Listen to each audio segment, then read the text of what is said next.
बिस्मिल्लाहिर्रहमानिर्रहीम, अस्सलाम वालेकुम। आज 19 फरवरी है और दिन है सोमवार का। एक के बाद एक बड़ी खबर सामने आ रही है और अब जो खबर आई है वो पाकिस्तान में जो इलेक्शन हुआ है 8 फरवरी का, उस इलेक्शन के हवाले से सबसे बड़ी खबर है। और सबसे बड़ी खबर यह है कि नून लीग की 3 नशिस्तें कम हो गई हैं, नून लीग की 3 सीटें फिलहाल कम हो गई हैं।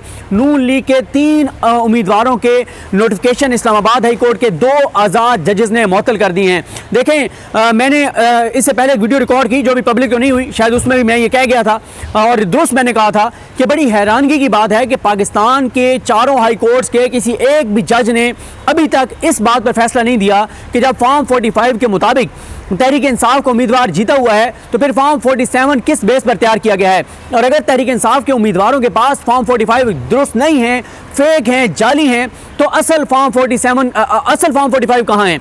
मुस्लिम लीग नून के जिस भी बंदे से आप पूछते हैं कि तुम्हारे फॉर्म 45 कहाँ हैं, तो कोई भी फॉर्म 45 देने को तैयार नहीं है, किसी के पास भी फॉर्म 45 नहीं है। और उनसे जब आप पूछते हैं कि फॉर्म 45 कहाँ हैं, तो वो आगे से कहते हैं कि इलेक्शन कमीशन ऑफ पाकिस्तान के पास हैं, इलेक्शन कमीशन की वेबसाइट पर हैं। लेकिन इलेक्शन कमीशन की वेबसाइट पर एक भी फॉर्म 45 मौजूद नहीं है। और इस बार पाकिस्तान की तारीख का बदतरीन खिलवाड़ यह किया गया है कि फॉर्म 45, देखें मैं आपको एक वीडियो में बड़ी तफसील से एक्सप्लेन कर चुका था, दोबारा आधे मिनट में आपको बता देता हूं कि फॉर्म 45 क्या होता है।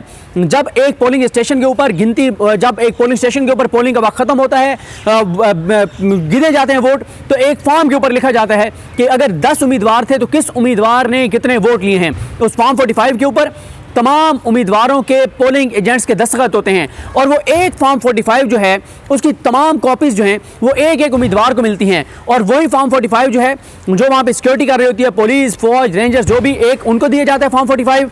एक फॉर्म 45 वहाँ पे उस पोलिंग स्टेशन के ऊपर पेस्ट किया जाता है, गोंद के साथ किसी चीज़ का पेस्ट किया जाता है। एक फॉर्म 45 जो है वो प्रिजाइडिंग ऑफिसर अपने पास रखता है और एक फॉर्म 45 जो है वो रिटर्निंग ऑफिसर को जमा कराता है और एक फॉर्म 45 जो है वो इलेक्शन कमीशन के अमले को दिया जाता है।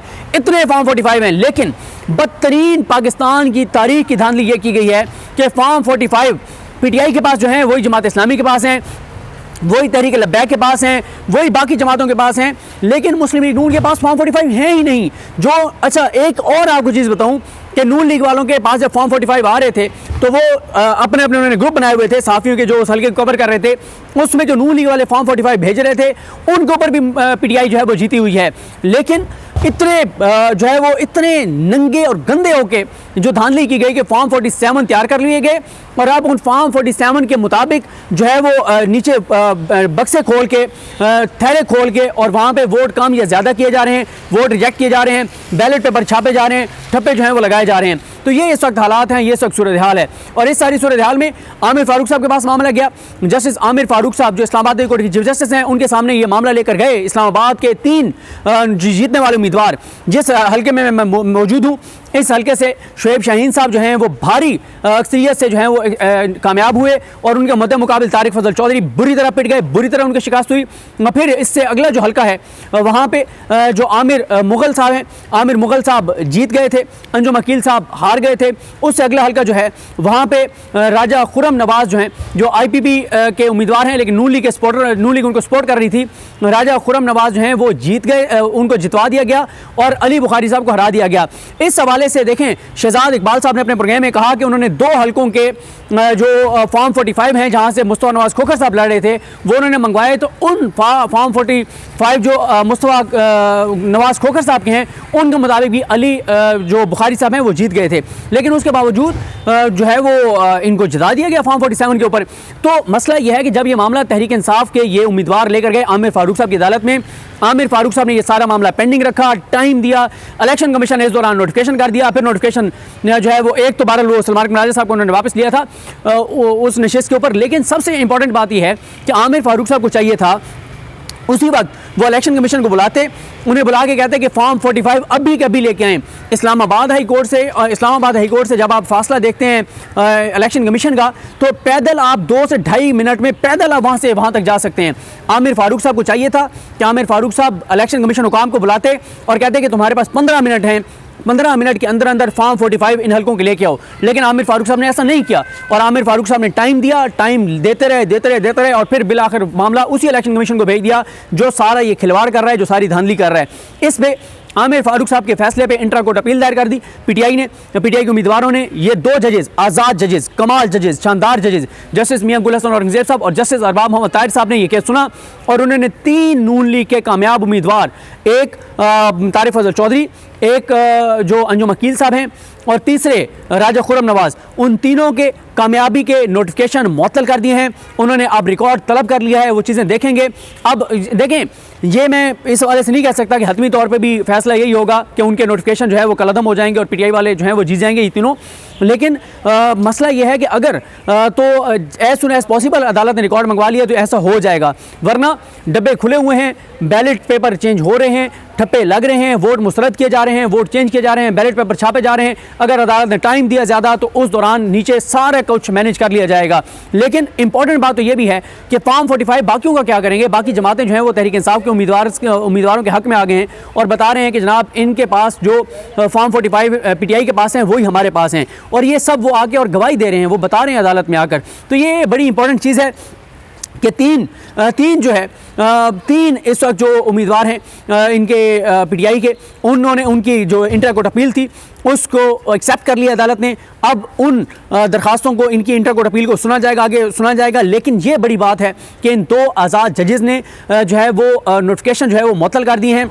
अब अगर असम्बली का इजलास बुलाया जाता है तो ये तीनों अभी तो असम्बली के इजलास में शरीक नहीं हो सकेंगे जब तक इस्लामाबाद कोर्ट ये फैसला नहीं करती। और अगर इस फैसले को आप मिसाल बना लें और बाकी हाई कोर्ट्स के जजेस भी अपने हलफ के मुताबिक फैसला करें, अपने ज़मीर के मुताबिक, कहीं अहकामात की वजह से नहीं, जो इस वक्त पाकिस्तान की जुडिशरी का गंदा किरदार है उसके ऊपर नहीं, अगर वो अपने हलफ के ऊपर फैसले करें तो हर जगह पे जजेस को यही फैसला करना चाहिए कि फॉर्म 45 सारे लेकर आएँ और फॉर्म 45 को गिनकर और उसके ऊपर फॉर्म 47 जो है वो तैयार किया जाए। आपने चकवाल में देखा, आपने तलागंग में देखा, नबील अनवर ढक्कू साहब लिख रहे हैं, बाकी जगहों पे लिख रहे हैं कि जनाब प्रिजाइडिंग ऑफिसर्स ने तो फॉर्म 45 अभी जमा ही नहीं कराया था कि पहले रिजल्ट अनाउंस हो गए। तो बात यह है कि रिजल्ट बनता है, फॉर्म 47 बनता है फॉर्म 45 की बेस पर, लेकिन फॉर्म 45 जो है वो अभी पहुंचे ही नहीं थे।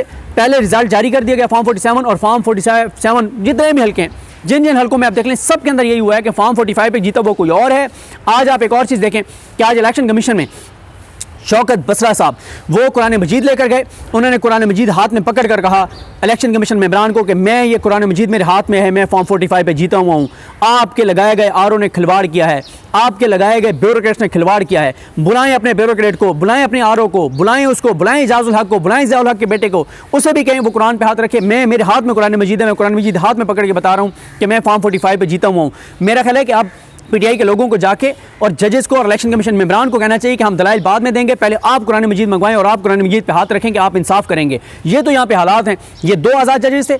आमिर फारूक साहब के बहुत से फैसले आमिर फारूक साहब जो देते हैं, जब वो इंटर कोर्ट अपील में जाते हैं तो हाई कोर्ट का कोई भी जज हो और इंटर कोर्ट अपील में 2 जजेस हों, आमिर फारूक साहब के फैसले जो हैं वो मुअत्तल होते हैं। ये बहुत तशवीशनाक बात है कि आमिर फारूक साहब चीफ जस्टिस हैं और उनके ऊपर पहले एक इल्ज़ाम है कि वो पीटीआई के खिलाफ फैसले उनके खिलाफ देते हैं, उनके बारे में 22 हैं और वो नून लीग के हक में फैसले देते हैं। उनके ऊपर इल्ज़ाम है, ये परसेप्शन है।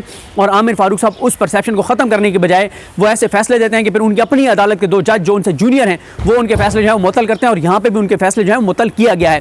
अब एक चीज़ और बड़ी इंपॉर्टेंट है, कल जस्टिस बाबर सत्तार साहब जो हैं वो बड़ा फैसला सुनाने जा रहे हैं। जस्टिस बाबर सत्तार साहब कल जो फैसला सुनाने जा रहे हैं वो फैसला है जो डीसी इस्लामाबाद है उनके खिलाफ जो कंटेम्प्ट प्रोसीडिंग है, जो इस्लामाबाद हाई कोर्ट के ऑर्डर्स के बावजूद वो जिस तरह से जारी कर रहे थे, डिटेंशन ऑर्डर्स जारी कर रहे थे, एमक्यू ऑर्डर जारी कर रहे थे, उस पर उनके खिलाफ कंटेम्प्ट ऑफ कोर्ट की प्रोसीडिंग शुरू है। उस पर बाबर सत्तार साहब ने आज इंदिया दे दिया है कि कल उस केस के फाइनल आर्गूमेंट सुनकर और जस्टिस बाबर सत्तार साहब जो हैं वो फैसला कर देंगे।